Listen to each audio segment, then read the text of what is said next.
Yeah, let's talk about Alexander McQueen because I think that Alexander McQueen was most definitely the most anticipated show of the whole of Paris Fashion Week. And I can't actually remember the last time I've said that.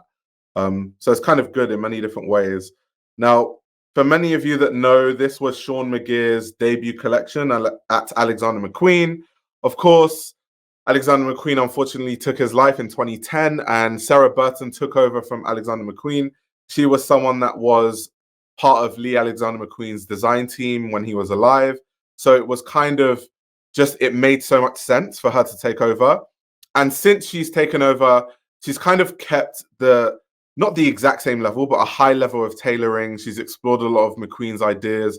But I would say that Sarah Burton's vision of McQueen was more commercial and it's less angry.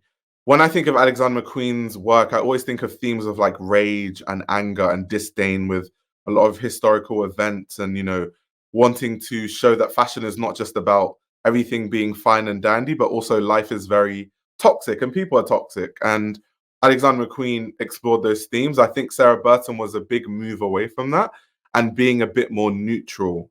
And so obviously, I think that Seán McGirr had massive shoes to fill, considering that he is the first creative director that has no direct connection to Alexander McQueen, compared to Sarah Burton, who literally worked under Alexander McQueen for many years and then took over the brand. So it was very interesting, and I was really interested to see what would happen. I remember when there was speculation around who would replace Sarah Burton when she had her final show. I remember thinking that the best person in my mind was just Gareth Pugh, because when I think of like expert tailoring and like silhouettes and innovation in that sense, Gareth Pugh is like the only name that comes to mind, especially if we're talking like a British perspective. But of course, Seán McGirr was announced, and here we are talking about his debut collection at Alexander McQueen. Now, before I go into it, one thing I will say is that I don't think Seán McGirr could have won, regardless of what Seán McGirr did. I mean, Seán McGirr is someone that has obviously worked in fashion for a while now. He's worked at brands like Uniqlo. Most recently, he worked at JW Anderson, where he was designing the menswear. And yeah, I just feel like if he referenced Alexander McQueen too much, people would say, oh, you're just rehashing Alexander McQueen's work.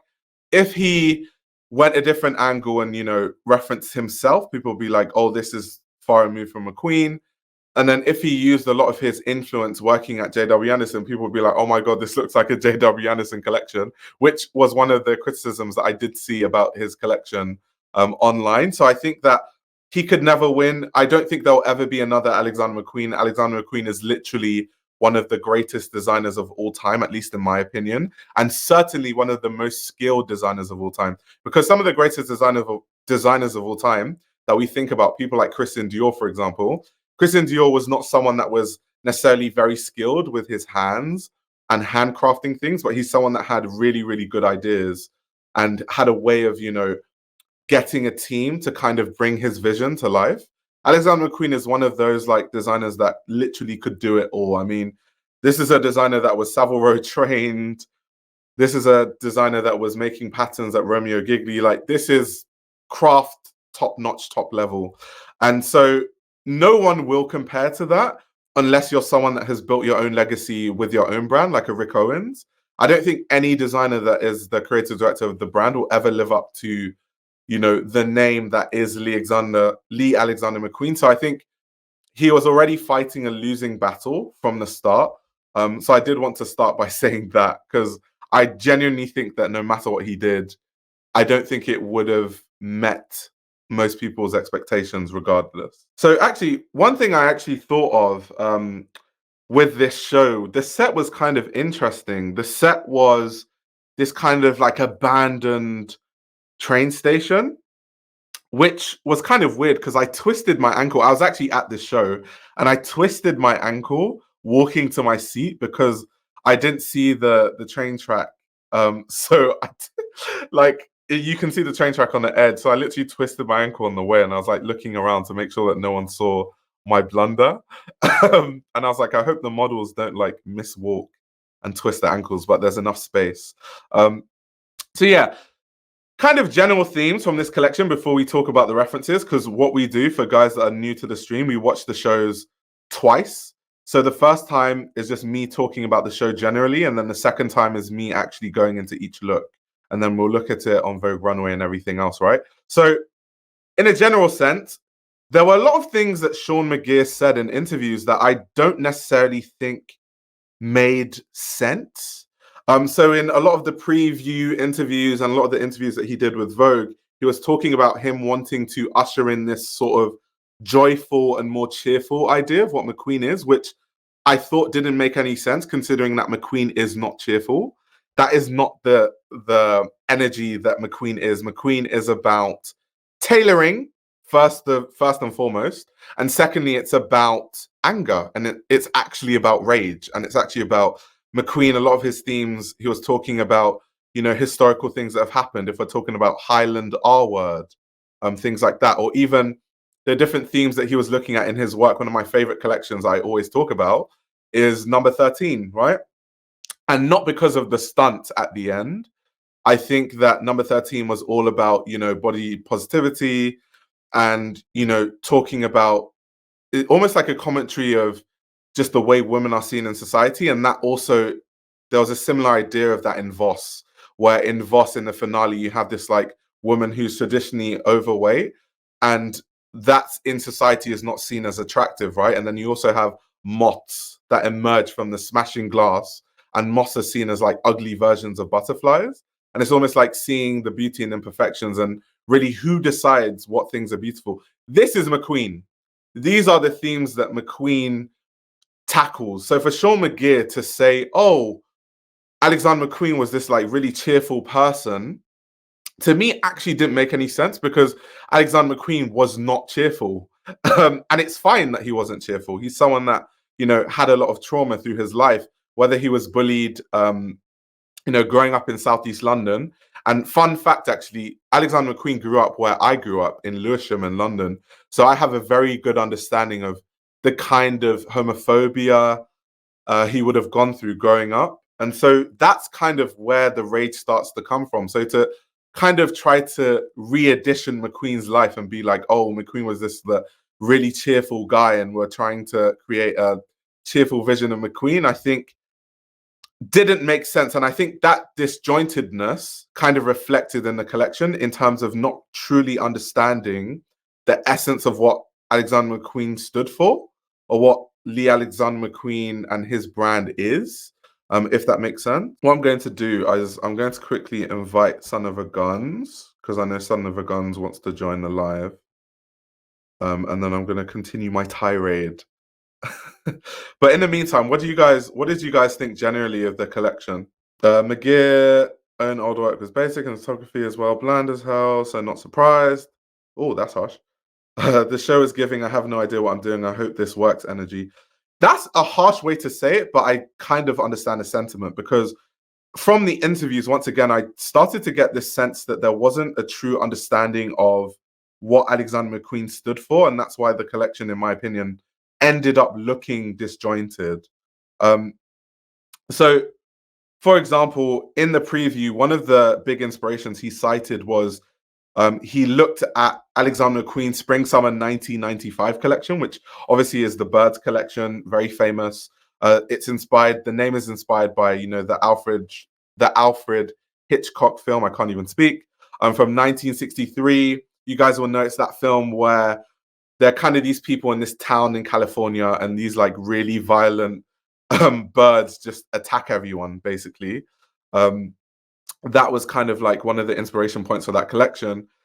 And Seán McGirr, when Seán McGirr in interviews was talking about the Alexander McQueen shows that he enjoys, it almost seemed like someone who grew up loving McQueen, kind of like me too, and kind of wanting to push all those references all into one collection all at once.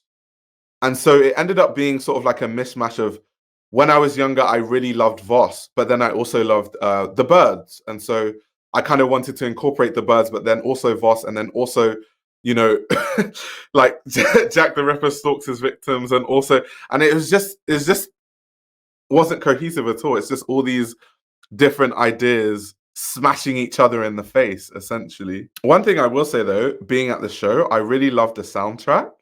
I remember when Busta Rhymes started playing, I literally wanted to start dancing. So I'd say that. And I think overall, what kind of Seán McGirr was looking for this collection, because in interviews, Seán McGirr was talking about how he was really looking at McQueen's earlier work, and he got the sense that in Alexander McQueen's earlier work, it was more Alexander McQueen being inspired by, you know, the rawness of London and, you know, growing up in the Southeast. And that was also a theme that Seán McGirr was looking at. And something that I thought was really interesting and I really agreed with, in Kathy Horan's review, she said that it looked like a mismatch of London's cool kids, which I kind of got the sense of that. It almost reminds me of, for guys that don't know, because once again, I grew up in Lewisham. That's where Alexander McQueen was literally born. I was born there too. And so close to Lewisham is a place called Bromley. I actually used to go shopping in Bromley all the time, in Bromley High Street. I don't know if it still exists anymore because retail is just like dying. I don't know how many of the shops are still there. But when I was younger, I used to go to like Topshop and like Sports Direct and stuff. And you could walk there from Lewisham. It's like a 1 hour, maybe 10-minute walk from Lewisham. And one of the biggest groups to come out of Bromley, of course, is the Bromley Contingent. These were a group of artists who were heavily inspired by the Sex Pistols, and they loved the Sex Pistols. And so they made their group that became a massive punk group in their own right. Susie Sue, obviously one of the members, is someone that is like really famous and almost made her own solo career, even when the Bromley Contingent sort of like died off. And so when I see this sort of inspired by the Southeast End London cool kids, it just literally reminds me of the Bromley Contingent. And actually, some of the looks on the runway in this collection, I've literally seen Susie Sue dressed that way. So that was literally one of the first things that came to my mind. He said, I don't think these designers actually follow the theme. They just throw it all together, I guess you're saying. Yeah, cool kids and McQueen don't match. It was not his aim. Exactly what I was saying earlier about it seemed like there was a lack of understanding of really what Alexander McQueen stood for, because kind of associating McQueen's work with Cool Kids of London and this sort of like DIY sort of aesthetic is almost akin to the punk movement, which McQueen is not punk. I understand why people can sort of associate his work with punk, but it's not really punk, is it? It just isn't. So, and once again, like at the core of what McQueen did, it was tailoring. It wasn't DIY. Like nothing McQueen did was very, you know, art school sort of DIY looking. This is someone that was Savile Row trained. This is not some like amateur just making clothes. Oh, I love Vivienne Westwood because the YouTube video includes the real music. Yeah, but they can't include the real music, of course, because of YouTube copyright. Otherwise, they won't even be able to, you know, upload it because it just won't even be pushed by YouTube. So I understand why they have to change the music, which is something that I did appreciate being at the show, actually. Here says, the McQueen woman is the tragic heroine, a scorned woman, the ghost of a prostitute wailing down the streets of the Victorian East End. This is just a bastardization of everything he did. Yeah, the McQueen woman is angry. The McQueen woman has raised. The McQueen woman is powerful. The McQueen woman is also refined and appreciates tailoring. And I think something that was missing in this collection, because there were a lot of McQueen references, like loads. Even like the last looks, we'll get into it when we rewatch the collection.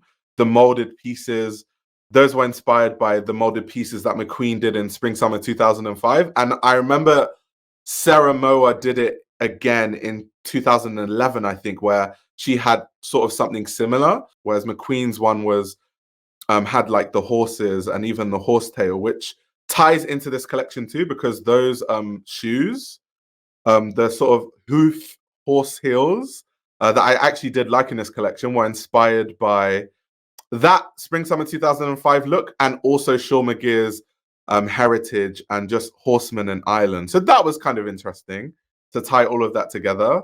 But I still think that, yeah, a lot of the references didn't have the essence of McQueen, even down to like one of the references I remember was this silhouette, you know, the circular shape around the neck that Seán McGirr had in this collection in knitwear.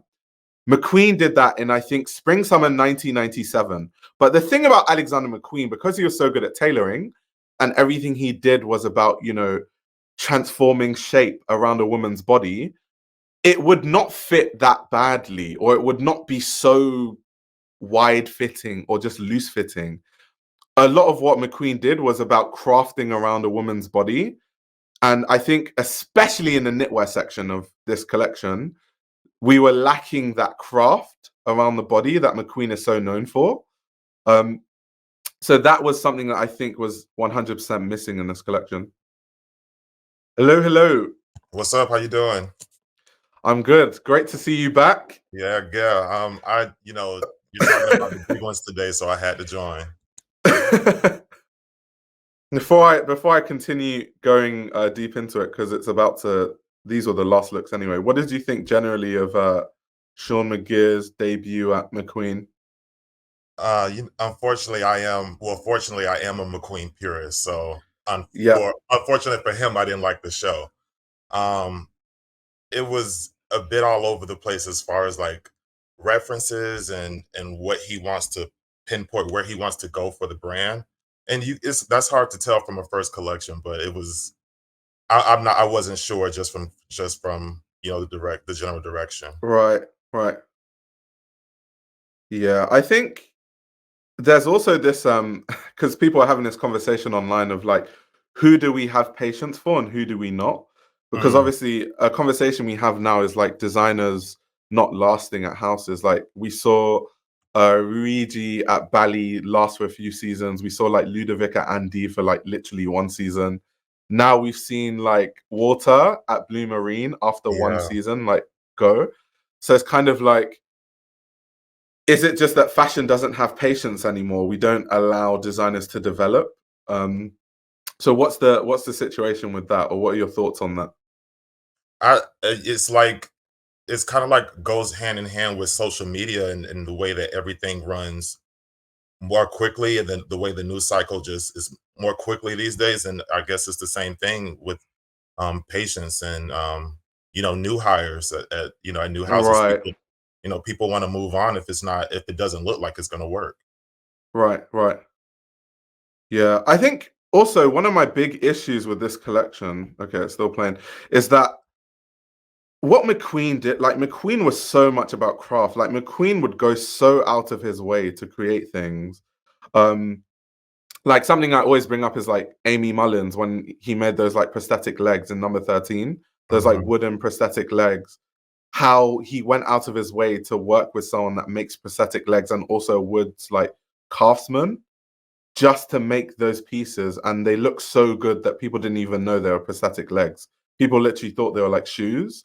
That is the level of craft and like attention to detail McQueen did. So in this on the set, there are like these circular like foam things that we were all sitting on, and that's supposed to be inspired by like haystacks, Mhm. which makes sense because obviously Seán McGirr in the show notes was talking about how this was all about like this animalistic, like channeling this animalistic energy. But I thought, why is it foam? There's nothing about the set that really channels the animalistic energy, really. Right. So Yeah. why not just have like real hay and then try to find a way to make it, you know, something that people can sit. And that's what I mean. That's where we start to lack like the attention to detail, because if Alexander McQueen was alive today, you know it would be like that. Right. If I that think was the idea. that was the main. I'm sorry. That was the main thing for me that was missing in the show was McQueen came with a rawness to his work. It may not, especially in the beginning, it may not have been perfect, but it was extremely raw in his emotion and what he was trying to convey. And I think that when you were talking about craftsmanship in this new collection, the only places I saw it was those three last looks and maybe the shoes. Yeah. But I did like the first look, to be honest. I I did did. actually like that first It look, was this first very look here. promising. It was Yeah. promising, and after that, it was just yeah. It was like after that, it was like, oh no. He Even said, at the bro, not getting invited next year after this live. I'm just commenting on what I'm seeing. If that means they take my seat away, I don't mind. My job is not to, you know, say nice things just so I can get a seat next season. That's not why I'm here. I was actually surprised what you when you mentioned the music was different for the show, because I've been to be the best thing about the show was the soundtrack. I've been replaying the soundtrack all week. Yeah, the The soundtrack was amazing. It was mhm. so good. Did they play the Enya songs, and or was it just for the YouTube version? Oh no, no, no. They played those and then they played it was actually really random because then they also had like Buster Rhymes and it was like almost like all the genres of music all in one. I was Mhm. like trying to figure out if there's any like symbolism behind it. Right. It almost Busta Rhymes stuff. It was almost a bit contrived, like trying to go to Yeah. that dark, because I love that song, and but nah, mm-mm. But see, this is what confused me about this collection too, because if you look at the way the models are walking, they're kind of almost, some of them are like looking down and like channeling this sort of angry energy. But then in interviews, Sean McGirr said he wanted to make it more cheerful. So Hmm. it's like almost, what are you? That's why I say it's so disjointed. It's like you're saying that the collection is, and let me actually whip up the show notes to say exactly what it says. So it says a rough opulence, revealing the animal within, a compressed and elongated silhouette, objects embedded and enveloped, or enveloped in this case, knitted statuary. So if you're talking about rough opulence, so that's already rough. You're talking about revealing the animal within. The set does not really give me that energy. It looks like a brutalist abandoned set. You should have taken us to a farmland or a farmyard with Hmm. hay all over the set. Like I don't. It's so disjointed. It feels like a million ideas into one. Like Hmm. kind of what person like no story, no point of view, basically. And I did like a lot of individual pieces, like you said, the footwear, the horse footwear, like those heels. I really like those. Um, there are some interesting pieces in this collection that were inspired by. I think one. I think vest was inspired by broken iPhone screens, so it just looked like broken glass, which was neither here Oh nor yeah, there in terms of ideas, but how I it actually looked. I really liked that, and the craft that went into it, I thought was really nice. And then I was mad at also, the top. The dress I liked, but I was mad at the yeah, top because when you saw it in person, but coming at me on the from YouTube, I yeah, liked it, but yeah, then as soon as you saw the back, it looked cheap. yeah. I can see that, and I think once again, going back to the craft, is that sort of attention to detail, like Mhm. doing it all the way through. That was kind of missing. Which, once again, not trying to compare him to McQueen because no one's ever going to be McQueen, but that's kind of what was lacking. But I did also enjoy because one of them was Sean McGirr's dad, I think, was a mechanic. And so one of them is actually like broken headlights of a car and appliqued onto like the dress. So that's why like Mm, some of it is like looks like normal glass, like kind of like a car mirror, and then some of it is orange and then some of it is red. That was really interesting. And mm, I think people also said this online, and I think if he actually lent into his own personal references and kind of just did that in a McQueen energy, I think this collection would have been amazing because the ideas that where that kind of came through. So with like the horse heels, where it was yes, it was a reference to Spring Summer 2005, but it's also a reference to Irish like um horse riders and like horse herders, right? That's very interesting. Um, or having kind of like, oh, my dad's a mechanic and so this is like inspired by like smashed car glass and like headlights. That's really cool, and I think every time he lent into that, the looks looked really interesting and it started to create a story. But then everything outside of that is where it started to become a bit disjointed, in my opinion. mhm. I actually thought that dress was really ugly. The one that you're talking, the silver with the orange and the red. I think because I saw like I like saw it and then I saw it again. Mhm. and like the craft that went into it made it actually really nice. That's fair. I think maybe it's just one of those things you have to see up close, but like, yeah, I think when he lent into that stuff, it was like really interesting. The knitwear, oh my, that is like, yeah, that It's is not where even like, practical. yeah, you know when people said that it looks like J.W. Anderson, I think that was what they were talking about, especially these knitwear looks. Which once again, it's a McQueen reference. Like McQueen did that in spring summer 1997. And for you guys watching, you can go on Vogue Runway and look at the looks I'm talking about. But McQueen's one was tighter to the body, and it actually looked like something you would want to wear, and something that looked very chic for a woman to wear. Whereas there, it genuinely just looks like I don't even know what the right adjective to use is without being too harsh. Stuffy. Egg I cup. could think of a few. Stuffy, unpractical, just Yeah. bulbous. It wasn't attractive. It feels like they're referencing too much from current trends. Were they referencing current trends? I don't think so. Some of I also, product-wise, I was gonna say I also like the footwear. Going back to the footwear, there were these pointy Oxfords that were on a lot of the looks. That was kind of like a really cool way to kind of like transform the Oxfords. It's kind of, I like it when people take classic shoes and kind of transform it a bit, kind of like what Martine Rose does with like the really super square toe loafers. So that was really cool. See, this is another knitwear piece. I'm just like, once again, it's just, that is the most un-McQueen piece of knitwear I've ever seen on a runway. It doesn't even look flattering on the models. No, literally, it doesn't. But then once again, footwear, amazing.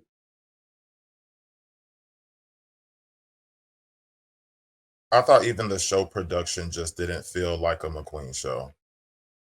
But that's because, once again, I said it was lacking the attention to detail and story, because once again, if we're going off the show notes and it being about channeling this sort of like animal energy and, you know, a rough, if you say something is rough, like a rough opulence, things have to be scary. If you're like revealing the animal within, it has to, where's the rage? Where's the, no, and I mean, and it's almost like, I don't know if it's like designers also, because I talk about this with Demno and like when he gives interviews, and sometimes designers say things that make their work come across like really disjointed in terms of saying that you want to like show a version of McQueen that's, you know, less angry and more cheerful, but then in the show notes you're saying that you're inspired by a rough opulence. Those are literally contradictions. You've quite literally contradicted yourself. How did you feel about the casting? The type of models that they chose for this new McQueen? It was okay. It was cool to see like some of the old McQueen models, like especially Deborah Shaw, in the show, especially, but people rightfully so said that for someone as iconic as Deborah Shaw, especially in terms of the history of McQueen, to give her the look that they gave her was a bit off key. Someone like Deborah Shaw, if you're going to put her on the runway, she's supposed to get the top look, probably like look one. And I thought honestly the show was a bit too boring to have her anyway. Like if you're gonna have Deborah Shaw, you need to have her doing something besides. I know, right? Because think of like what we associate like her in like chains and like doing. That's what we associate like Deborah Shaw with. So yeah, in comparison, it's just a bit crazy. Yeah, missed opportunity. Okay, those are the pieces with like the glass. Well, that's the iPhone screen piece coming through now.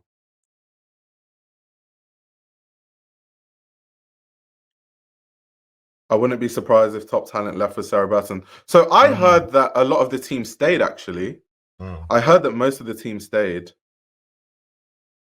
This look bothered me because the way the model is holding her chest, I didn't understand what the purpose of that was. The dress is nothing that you haven't seen before, so I didn't understand the purpose of her doing that. Yeah, a lot of the models were also doing like even back to the gesture in look one, which also was a McQueen reference, but it's also like I think when you reference things, I just think it has to make sense. So what about that gesture makes sense in terms of the story of the collection? Right. We don't know because the collection doesn't really have a cohesive story. It's in a way just product, like different looks that are trying to tell different stories and different ideas and referencing different things. So yeah, it's just like there's no real point of it. It doesn't really add anything in terms of like a theme to the collection. That looks like Rick Owens. That looks like Rick Owens right there. That That's red. true. That's true. Leo says, Karen, please hire me. I actually do a brilliant job and make you money. I think, funny enough, I think this collection will make money because I think the footwear is so good. I think that depending on how they do the rollout of the footwear, I think that there's a lot of scope for a lot of it to sell. The clothes, not so much. The last look bothered me too, watching the show with that when the bag was swinging, because the like you said, like the jesters didn't have a purpose. Like, why was she swinging Exactly. the bag like that? I think he's trying to channel once again because in his interview he said that he wants to channel this sort of Southeast London energy, kind of like the East End, which is where McQueen's from. And because I grew up there, I'm just like, what is so East End about swinging your bag or like walking like Yeah. that? I don't get it. And I'm someone that was born there and grew up there, and I don't get it. So like, I don't even know what the idea with that one was. I'm lost. It was very empty. I don't know. Maybe they need to cast models that can sell it better. What the vision, because it was. I think the problem too. A lot of the models that he casted were new, like extremely Yeah, extremely new. So yeah. it's hard enough to pull off clothes that are that are good when you're new. So Mm, mm, mm.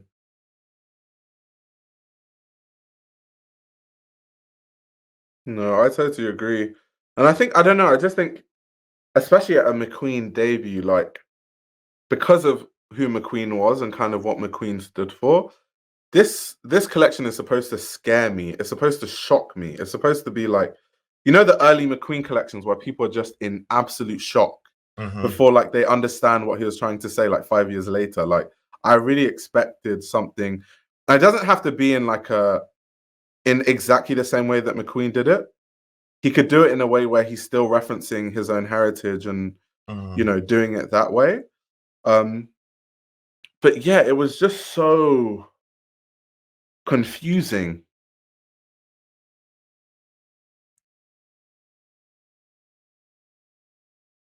do you have any as favorite long looks? as long as the bags and shoes sell, Kering don't care about legacy. Well, I Okay. guess so. I mean, geez, everyone was talking about, showing that Alexander McQueen video where he was saying that when he dies, he wants the brand to burn, which obviously makes sense in theory, but the issue with that is Alexander McQueen, let's remember, ran away from Bernard Arnault and literally ran to Francois Pinault, like on his knees to invest in the brand so that he could like not be under Bernard Arnault's like control. And so Francois Pinault has invested loads of money into the brand. He's not just going to be like, okay, Alexander McQueen, like Lee isn't here anymore, so let's just get rid of the brand and goodbye to my millions. Like that's not really how business works, unfortunately. So even in theory, I would love for designers to just die with their brand so people don't like bastardize it and what it means and their legacy. However, in a business context, it's just not really realistic. Right. Did you have any favorite looks? Because I know most of the collection was. um, like I said, I like the looks where he was referencing himself. So I did like the whole like, oh, my dad was a mechanic, so I was inspired by the headlights and all that sort of stuff. I like this look one. Yeah, I that was really, great. really like that. Trying to think of the other looks I really liked. I don't know. The tailoring was not sharp Mm-mm. at all, No, which is stop. very off key because once again, this is Alexander McQueen, Mr. Savile Row. You could not design at a brand that was made by someone who is known for like having sharp tailoring because it's informed by interning and having an apprenticeship at Savile Row, and then have sloppy tailoring. It's just, yeah, it's just the most McQueen thing ever. So the tailoring definitely wasn't there for me. That's one. The footwear I thought was actually amazing. I love the hoof boots here heels. in the first look. Yeah, the boots too, the hoof heels, the pointy Oxfords, all of that was like, I love that. I kind of like some of the denim, which some people didn't like the denim because they said it was akin to like blue marine. It was kind of like almost pushing to Y2K. Oh, But I liked the idea in terms of a theme because I was trying to kind of build a theme in my head because obviously when I actually went to the show, it was really, really late because it was like a really super rainy day. I almost thought I was gonna miss it because I like planned that I was gonna go to the show. I was like, okay, I'm gonna book my Uber. I'm like an hour away, and then I tried to book my Uber and it didn't work. So I had to like, and it was like on the outskirts of Paris. So I had to walk to a train station, and then when I was in the train, like in the metro, it just stopped randomly. And they were like, "Oh, we're having some like difficulties," and I was like, oh my "There's God. no way I'm about to miss the show." And it was like rainy. It was just a shitty day, so like everyone came late. So even though I was like 30 minutes late, I was kind of like 20 minutes early. So I was just sat down reading through the show notes, and in the show notes, which I'm going to go through when we go through the Vogue runway looks, they had a description of like the fabrics and all that of every look and kind of an idea of every look. And so I was trying to build a story in my head. And so in terms of the theme of this like animalistic sort of rough opulence type of idea, I liked this, fur, creeping out of, blazers and tailoring, like kind of like this look, for example. I kind of like that as a theme, or this idea of, fur being spliced out of denim. That was really cool. But unfortunately, that was not continued. That theme was not continued throughout the collection. So then it ended up being disjointed. I actually think the look that you were talking about, with the fur trimmed denim, that was probably one of the strongest looks. If he's trying to, for like a new McQueen, it's an obvious referencing with the grommets and the leather, and I thought that look was perfect. Right. And so that's what I mean. Like I like those looks, but once again, anyway, because once again, I don't think Sean could have won either way. But I think the tailoring was exceptionally like mid, especially for designing at literally Alexander McQueen. So yeah. Oh, Leo, I need to watch the Show Studio review. I thought that Show Studio wouldn't critique the collection because Show Studio has such a big relationship with Alexander McQueen. I mean, they've interviewed Alexander McQueen on Show Studio so many times. He's like literally designed things live on Show Studio. Like they have a long-standing relationship with the brand. So I just thought because of that relationship, they wouldn't say anything critical, which is why I didn't even bother to watch the review. And not because I like Hetty. I'm like really good friends with Hetty. I just thought she would be obligated not to say anything critical. Well, I guess the obligation is to Lee, not the brand. Yeah, good point. Good point. And kind of like these kind of cheetah prints too was a way for Sean to kind of bring this animalistic idea, but I just think it wasn't enough. And then, oh my God, these looks, I have no idea what this was. These sort of like, hoodie, curtain, dresses. That was the worst one. I have no idea. And this with the cheetah, I have no idea. And that is where people are saying like, it looks like sort of like an art project sort of thing. It looks like they were trying to throw something obviously commercial in the mix. Yeah. This look was fabulous. This was a denim I really loved. This is what I was like in the theme of the collection, made a lot of sense. I really thought that was good.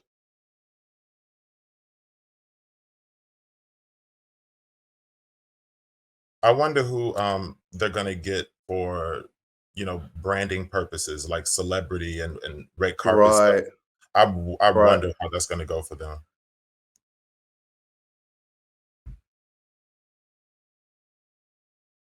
Because honestly, I didn't see a lot of pieces that even make sense on the red carpet. Yeah, I even think even those last looks, that sort of like molded piece that's inspired by like spring summer 2005 and like shades of 2011 spring summer. Kind of also is kind of interesting because once again, going back to the fact that his dad was a mechanic, and I think they said it was actually made of steel, kind of like mimicking the chassis of an actual car.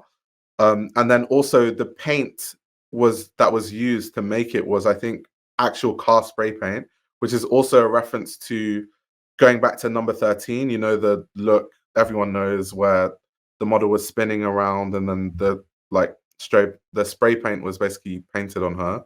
That was kind of cool, but visually it doesn't look interesting in the way that McQueen and Sarah Burton did it. So if you put all those examples side by side, so spring summer 2005 versus spring summer 2011, and then this one looks the least visually intriguing.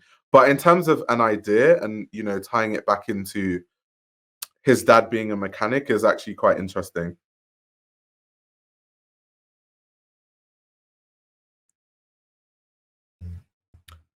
Or Leah says, I don't think a job like this requires someone with an extraordinary design vision or talent, just someone who can competently reissue McQueen's patterns and styles with high octane shows, not hard. Which I guess in a way is what Sarah Burton did. Although Sarah Burton obviously toned down the rage and the anger and stuff. And I think it's kind of fitting of the day we're in that she did that, because I don't think McQueen could exist in 2024. I think he would be cancelled before people would have a chance to even understand what he's trying to say. Because I remember, like, when he did the Bumpsters, everyone was talking about how he's like objectifying women, which obviously is not what he was trying to do, or is not like even the idea of what the Bumpsters were. But obviously it took people time to actually understand what they were. But I think in today's climate, I don't know if he would have been given the same grace because of just how hypersensitive I think everyone is in today's climate. Do you think that he owes obligation to pay homage to Sarah Burton in his design process? I don't necessarily think so. I think he can do what he wants. I don't even think he had to reference McQueen at all, to be honest. I think that I think that just if you channel the energy of McQueen, you don't have to do the exact same thing, and you don't have to be like, here's my version of what McQueen did 15 years ago. I don't think you even need to do that. You can kind of make the brand your own, but not be so referential, which is kind of going back to like the looks where he was kind of referencing himself and his heritage and his family and his history. That was very interesting. And there's a way of still channeling it, and it's down to like attention to detail, like I said, with the set, kind of where's the hay, where's the animalistic vibe, where is all of that, in even down to the set, which would kind of add to kind of bringing that energy, what the model should be performing, especially for a McQueen debut, where they should be harassing the audience, like they should be scaring people in the audience. Even like down to like that piece there, like the skull sort of LED bag, it almost came across like, you know, now a lot of brands have this like filler look that's made for TikTok or like made for social media to, you know, everyone's going to have that in the shorts and it's going to make the rounds. It almost seemed like what's the theme of that? In what is, because in the show notes, let's go back to the show notes once again. Rough opulence, revealing the animal within. Where is that idea in an LED skull? It's funny, if they did it for that purpose, they failed, because I don't think anybody reposted that look. Yeah, I don't even think anyone talked about it, to be honest. Talked about that look at all.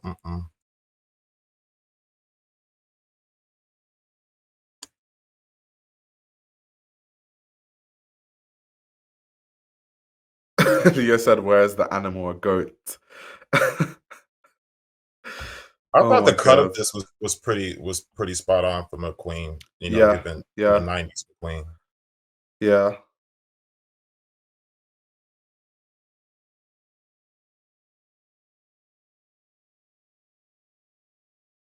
JW Anderson Loewe ex Marnie. Jeez. Ex Rick Owens. Yeah, the back. I see what you mean. The more I Yeah. see, obviously I did see it in person, but the more I see the back, the more annoying it actually becomes. Mhm. um, because yeah, it just seems like there's no consideration to the back. Probably because most people only see the front, which is actually like a cop out. But then they did it with this look. Yeah. I thought this dress was pretty fabulous too. It's pretty. No, I love this dress. The silhouette is basic, but the you know Yeah, I love this dress too. I know you didn't like it, but I'm a fan of it, especially like the idea of it. I really like that. I don't think I liked any of the pieces that had the mesh under it, that nude mesh. Right. Yeah.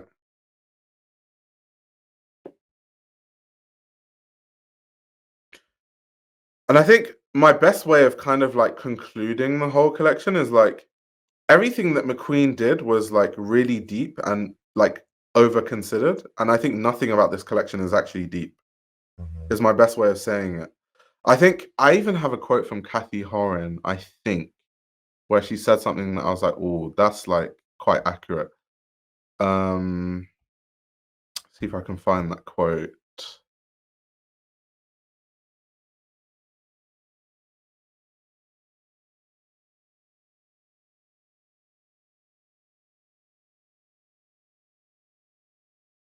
And it's funny because I have a love-hate relationship with Kathy Horan because when we get into the Balenciaga section, I'm just going to be critiquing her 24/7 because I feel like she's almost become Demna Gvasalia's personal cheerleader.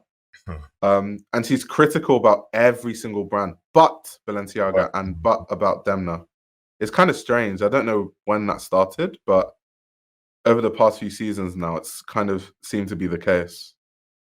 after she walked that runway show, it was all over. It was over.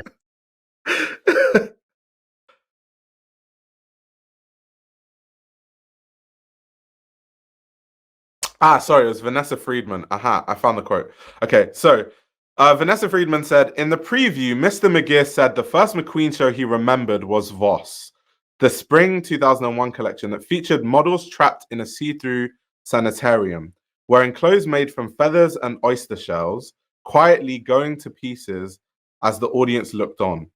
I think when I saw Voss, I was like, oh, he's really trying to say something, Mr. McGirr said. Because obviously, McQueen, there's always a message in the clothes. There has to be. He was right. Yet, if such a message exists in this collection, it was impossible to identify. Maybe next time. Which is basically what Vanessa Friedman said, which is like super, Mhm. super accurate. That is Mhm. so accurate. Because Mhm. it's like, it's kind of weird that Sean McGirr is like saying himself that with McQueen, there's always a message in the clothes, but at the same time, what he put on the runway didn't have a cohesive Mhm. message. It's like that's actually insane. There's no way that would have came out of my mouth if I would have saw the collection I was about to put out. I wouldn't have said that.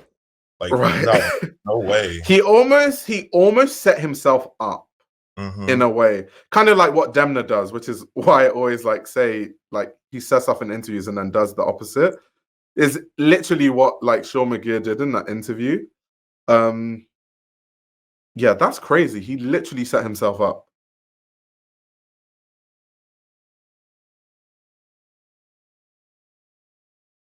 Even like some of the references, like I think he said that the heels that I really like, the sort of like horse hoof heels with the horse tail at the back, was a reference to McQueen's like armadillo shoes, which obviously like everyone knows from Plato's Atlantis. And I was like, that doesn't those don't look Mm, alike at all. at all. The only reference I see is Spring Summer 2005, clearly, because it looks exactly the same as that like molded look.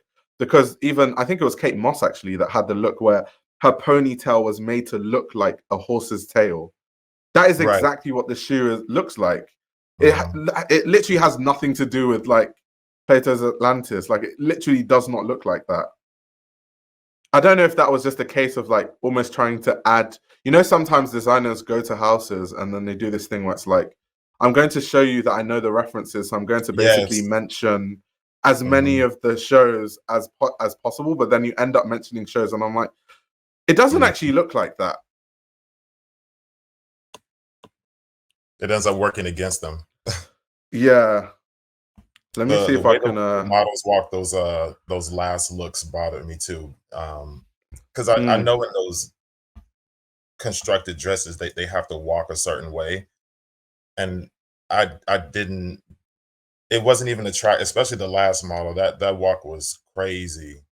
mm. That walk was crazy, and I think what he was trying to do, that McQueen clothes historically, like women have said that those clothes make you, your posture differently. Like you Yeah, they stand, make you feel move. powerful. You stand Mhm. upright. Yeah, yeah, Right, right. So in those clothes, I don't think any of those clothes did that. yeah. Because even Sarah's clothes had that form to them. Oh no, 100%. And I think Sarah was definitely, I think people are critical about Sarah. I think most of the critique about Sarah was more because she kind of she took a lot of the emotion out of McQueen. Mhm, But in my opinion, she still kept the craft mhm. and she still kept the tailoring. And that makes a lot of sense because she was like there when McQueen was there. She was like in the mix. So it makes sense that she would understand how to do that. But I think a lot of people almost felt like she almost zapped a lot of the soul out of Alexander McQueen's brand, which I kind of agree with in a way. Like a lot of the emotion was kind of lost, but I still think that the clothes were just as good. Um, just maybe the themes around it wasn't as good with Sarah Burton. But I think with here, you're lacking both. Yeah. I think that, just with the way that fashion was going in the 2010s when Sarah was there, it was going towards that heavily commercialized look. And so, Yeah, of course. if you remember those first few Burton collections, they were amazing. The honeycombs and the visors, they were really spectacular. A little bit void of the emotion still, but the clothes were at least extremely thoughtful and considered. Mm, mm. But I would do anything to have her back now, though. Anything to have her back. That's what everyone's saying. I'm like, what? We all critiquing Sarah Burton's work. I think my Mhm. critique, even if she was still there, would always be the same. Kind of like she's an amazing designer that is skilled enough to keep the craft and level of tailoring that Lee did himself. But then in terms of themes, storytelling, she's just not there compared to Yeah. McQueen. And that's not going to change. So my idea on that is not going to change. Um, but yeah, going through to like what they're saying in the show notes. So look one, they're saying is a distorted drape dress in laminated jersey. Look two is kind of like interesting because they have this like pin detailing around the neck. Um, it kind of reminds me of like some of the old McQueen collections where a lot of models were restricted. The only issue is that it's just like it's not a chain joined to anything. It's Mhm, just kind of just a bar on its mhm. own. I don't know if that's a reference to that, like the T-bar chain, and then also black trousers in viscose. I don't know what it is about fashion and using viscose these days, but that's neither here nor there. Um, you have this is one of the looks I actually did like. Once again, kind of like this animalistic idea of sort of fur seeping and emerging through the tailoring in a way. I Mhm. actually did really love this. So this is obviously a black wool piece, and the sort of fur looking effect thing is mohair, um, which is cool. And then they're like the ribbing is cotton. Very, very interesting. This I didn't really understand it. But it's just like all of it is shearling. I did like the footwear though. These were the one of the iterations of the horse hoof sort of shoes, but this was without the kind of back, the tail at the back. So this just has like a zipper. There's like a more commercial version, a less shocking version of the footwear. I need to know who designs footwear for McQueen, because this collection had some sensational footwear. Um, so yeah, this is once again, I'm not so sure about the waist cinched in with the belts and all that. Um, I don't know. It almost makes the tailoring look worse when actually this piece does look like it, like from the shoulders, looks really amazing. I like the way the sleeves look. I like kind of how it curves down. Mhm. But then past the belt, I think it actually just makes it look worse. But yeah, these are kind of these sort of raincoats, which is kind of fitting considering it was raining outside. And also something that I also wondered with this show, because with the show we got these like do a little show and tell. We got these like blankets.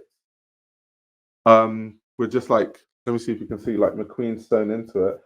And I wonder if they checked the forecast beforehand and then made the blankets, or if it was a last minute like, okay, interns, all of you are going to have to like sew in McQueen emblems into like blankets last minute. That would be chaotic. And that's kind of what happens sometimes. Yeah. That would be really, really chaotic.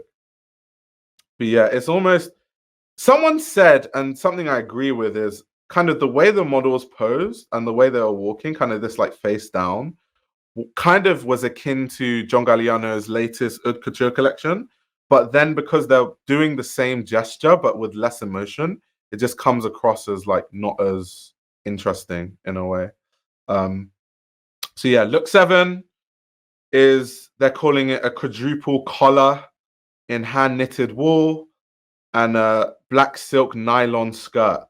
Actually, the fabric of that skirt does look quite interesting, I must say. Yeah, that reminds me of market kind of like, yeah, it reminds you of, you know, the material that they used to make those like market bags. Which is kind of interesting because once again, going back to him saying it's inspired by the East End, this actually is an idea coming from the East End, kind of having this like market bag sort of, you know, fabric as a skirt is actually very interesting. And then you have, these are the less commercial versions of the horse boots. So now you have like the horsetail coming out. But I love these shoes. I honestly really love these shoes. I wonder how much they're going to cost. I thought it was peeled leather, the skirt, at first. I didn't know it was nylon. Yeah.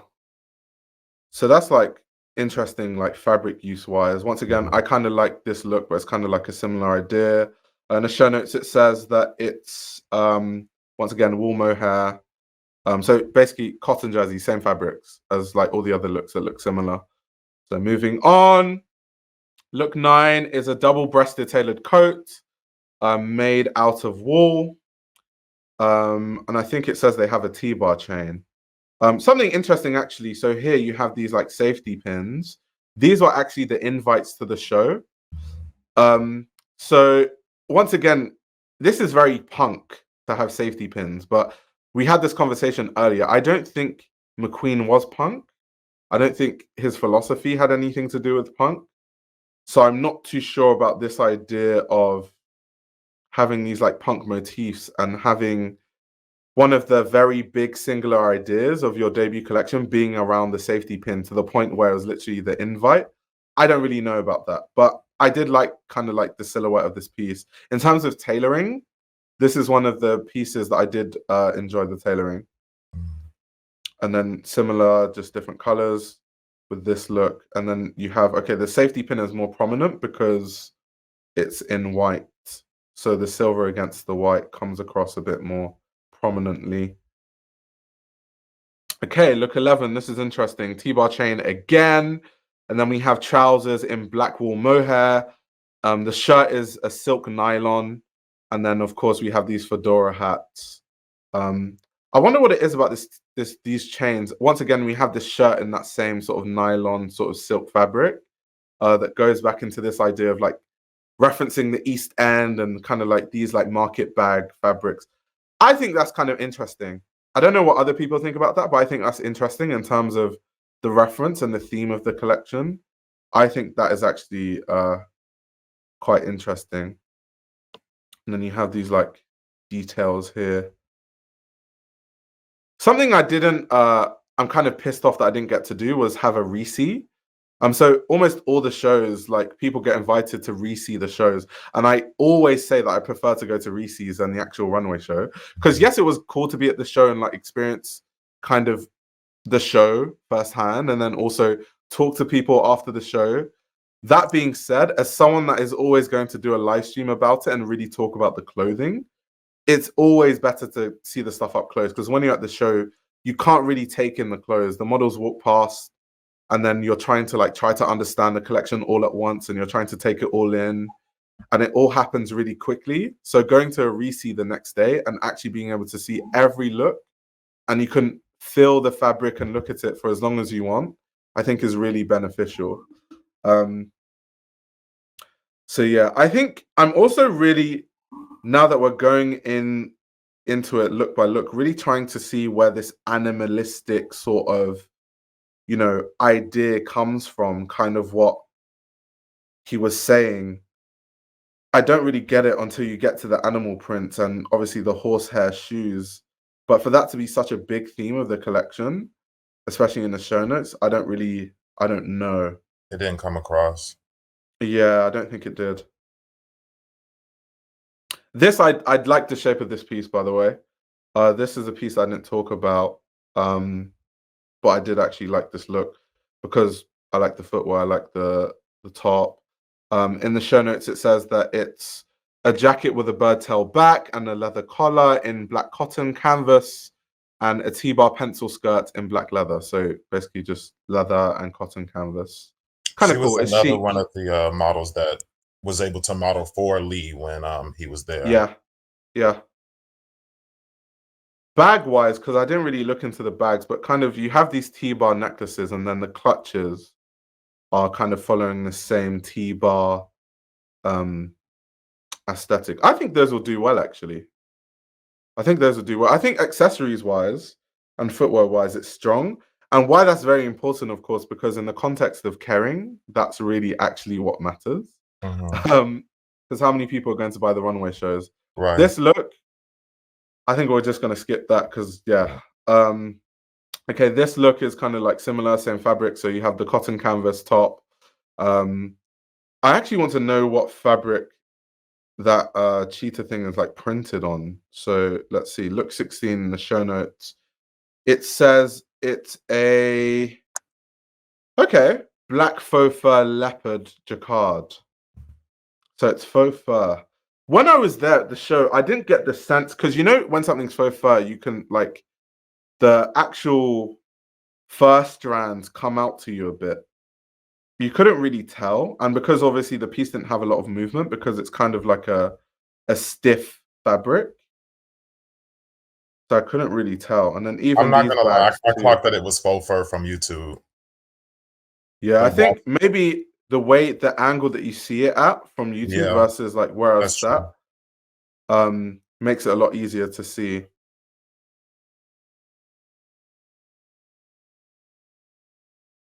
This, oh yeah, we're just gonna skip these ones. Yeah. This was definitely the worst look in the collection. I do not know what was going on here. Just out of curiosity, hoodie in patch red, bordeaux, black beige, and brown mohair, leopard jacquard knit, and jeans in black stretch leather. Yeah, no. So moving swiftly on, these looks, yeah, I don't know. It's supposed to be like a single sleeve dress, and it's in like viscose, and I like the idea of having a single sleeve dress, but execution, no. Unfortunately, I Even feel here, like these are gonna be the red carpet looks that they pick for promotion. no way, no What else way, do they have? no way, no way. This could have actually been really interesting, I think, if the execution was different, because this whole like single sleeve dress, or kind of like, it reminds me of a piece of clothing like a POC that Issey Miyake did, right? Where you just have one piece of fabric and you make a whole piece out of it. Could have been executed a lot better. I like the idea, execution not so much. This I really loved. Yeah, this is This good. is one of my favorite looks, especially in terms of like the theme of this like animalistic understanding. And I was talking about these like pointy Oxfords. I did like that. I like them across the collection. But in terms of like what they use, it literally is just like denim with shearling. So yeah. But I really like these pieces. I thought this was really interesting. I wish he would have expanded more on that idea of that look, because that Yeah, had potential. yeah. Here we have these gestures again, with sort of like the hands in the pockets in that way. I kind of do. just the neckline is so Yeah. off key. Mhm. McQueen would not design something with a neckline that looks like this, or Sarah Burton for that matter. Like, I like the idea of an aviator, sort of this like aviator sort of jacket going on. I like the fabric. I like the peeling. I even like the color, but that neckline is off key. It's so off key. From the show notes, is that a dress or a skirt underneath? Pencil skirt. A skirt. Yeah, pencil skirt and black leather. This was kind of neither here nor there. I kind of like it in terms of the theme of the show, like the fabric used. That's kind of cool because this does channel that animalistic. And I think, see, this is what I mean. Like, if these kind of ideas and like the denim we talked about, these like horsehair boots kind of were more of a focus in the show, I think he would have been onto a winner. But I think in context with all the other stuff we saw, like those like one sleeve dresses and things like that, that's where it starts to become a bit all over the place. Or even that hoodie that I have no idea what that was. I feel like that was the like influencer check mark was next to you with the denim. Why would influencers want to wear that though? It's like why? If they get it for free, they will. Yeah. And then we have, okay, it's just this sort of like corset sort of bodice sort of thing. Neither here nor there.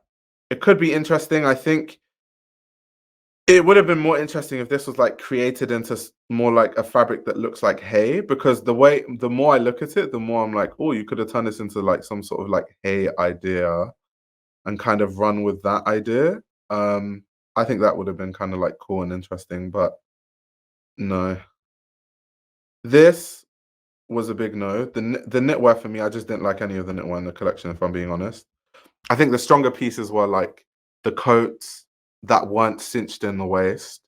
The footwear, obviously, some of the skirts, I like those. The aviator jackets, if they didn't have the weird necklines. But the knitwear, yeah. This is where we get into J.W. Anderson, because it looks kind of caricature-y, which J.W. Anderson does, but it works because J.W. Anderson makes sort of like surrealist sort of, he comes from that perspective of things. So in the context of J.W. Anderson, that works. But in the context of McQueen, which is about precision in tailoring, that looks like costume. That looks like Wizard of Oz type thing. Like a mushroom cap. Yeah. And it's still a reference to McQueen, like I said, but just not executed in the way that it looks McQueen-esque. These coats, tailoring is not sharp enough. It just looks like any coat, genuinely. It's not, yeah. So we can just move past that. The cinched in waist, I was not a fan of that at all. This piece was cool, especially because of the fabric. Once again, like this whole like East End thing going on, with the sort of like nylon sort of fabric. The pinstripe tailoring is off key. Like if you look here, and in person, this was something that even the people that were sat beside me when we saw this look, we were like, yeah, tailoring's a bit off on that one. Yikes! This looks like it wasn't even fitted to the model, literally. So that's neither here nor there. Yeah, Deborah Shaw. To put Deborah Shaw in this is like, Yeah. it airs on disrespectful in a way. Deborah Shaw is an icon. When you talk about House of McQueen and you talk about Deborah Shaw, they go hand in hand. You have to put Deborah Shaw in like a showstopper piece, not this, where once again, tailoring not sharp. People that know tailoring know this. I'm obviously learning more and more as I go with tailoring. And I speak to a lot of tailors. Someone I actually interviewed recently is someone that actually interned at Savile Row. So he was we did a whole thing about tailoring. Something really important about tailoring, this line here shouldn't be here if it fits properly. It should sit perfectly in your body. This indicates that it's not tailored properly. So once again, Deborah Shaw didn't deserve that. Cinched in waist, once again, not a fan of those looks. The knitwear, I think, were the train wrecks of the collection. I think the knitwear is 100% the train wreck. I don't even know what the idea. I genuinely, if you guys know in the comments, help me out. What is this a reference to?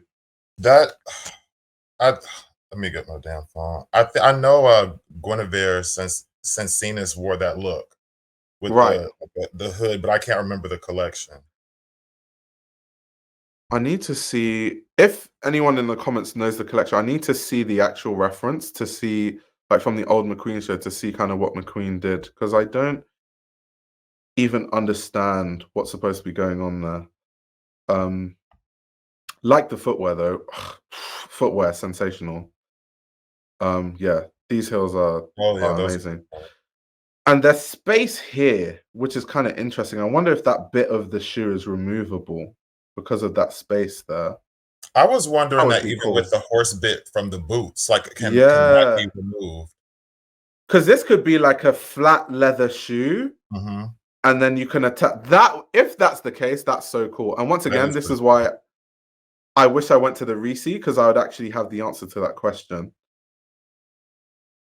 But I'm not important enough to be invited. And after this review, I definitely won't be invited to the next Reese. This was kind of, we've seen this in so many recent shows. I think also we're coming off Rick Owens with the balloon idea, and they almost look exactly the same. Obviously, not saying that anyone copied anyone. Like, collections are made so many like months sometimes in advance. But I think it's just like fatigue. But I do like this piece in terms of the theme, once again, like these like splice fur coming out of fabrics. I do like that. I think he should have played with that more, especially when it came to the tailoring. I think that would have made for a more interesting collection. This sort of like heavy wool with the tall base, I think I don't even know what this was about either. It kind of came out of nowhere as well. Yeah. Didn't get those pieces. It looks like it's difficult to make though. So craft-wise, it's interesting. Kind of interesting because here you have like all the ribbing, and then it just goes into this like crazy like wool and shilling sort of thing. The tool is so random though. Just the tool attached to it at the bottom is really random. I think it would be better off without any tool, to be honest. Yeah, we'll skip past those looks. Yeah, this is the look with the TikTok look, I like to call it, with the skull LED bag. Yeah, neither here nor there. This, I actually want to know what the fabric of the skirt was, because I remember watching a show. So black crushed satin on the top. Interesting. So the top is viscose silk velvet, and the skirt is a nylon mesh. Kind of looks like tulle, to be honest. Yeah. These boots were also nice. I love them. I love those boots. Across the collection, like footwear, so good. Once again, I like talking about, because once again, I don't know the name of the footwear designer, but it's good to give them the flowers, because creative directors can't design footwear. Footwear is actually very advanced to design and make. And obviously they collaborate with the footwear designers, but there's actually a dedicated footwear designer that does all these things. And I think they need the credit. That look had no shape. It was so unfair. I didn't get it. That's like an insult to McQueen, genuinely. This is like you said, the Rick Owens looks. It does look very Rick Owens. Like, I'm with you on that one. Even like just the whole look, even down to like these super chunky boots. Actually, this looks more like Demna Balenciaga, actually. The boots. Yeah, the boots look more Demna Balenciaga. That's probably the only footwear I wasn't too keen on across the whole collection. I think everything else was like really good. I really like this piece. And I like the whole look actually as one. It's a silk nylon dress. But yeah, I think that look was really nice. These are the looks I liked. I think you didn't like this one because of the back, Just because of the back ruined it. Yeah, I'm with you on the back. Like, if you're going to do the craft and just put this much craft into the piece, just do it all the way through. And at the back is just like black lining, which doesn't look great at all. But it's weird because on some of the other pieces it was done throughout, so I don't know what that was. Almost came across like rushed. That dress could be 50 other designers. But also, in the context of McQueen, the fit of it is really off. The fit, once again, tailoring,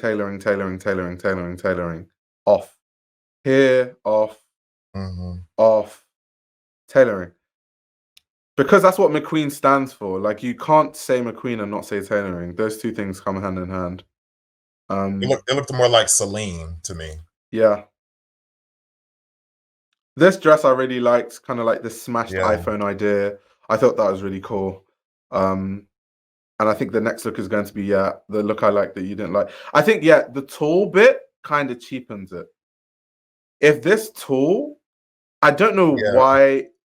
I think obviously that's just what the inner material, that's kind of what this is made on. I think they could have put it on a fabric that makes it look, because here, and this is where the attention to detail is lacking, because McQueen or Sarah Burton wouldn't do this. This like empty space. You have to find something to do with this part of the fabric to make it look more flattering, because it's just random. It's like the stones kind of stop at the bottom here, then they kind of go up here. That looks like a huge lack of attention to detail. Like, it doesn't make it look like they did it on purpose. Exactly. It was like a mistake.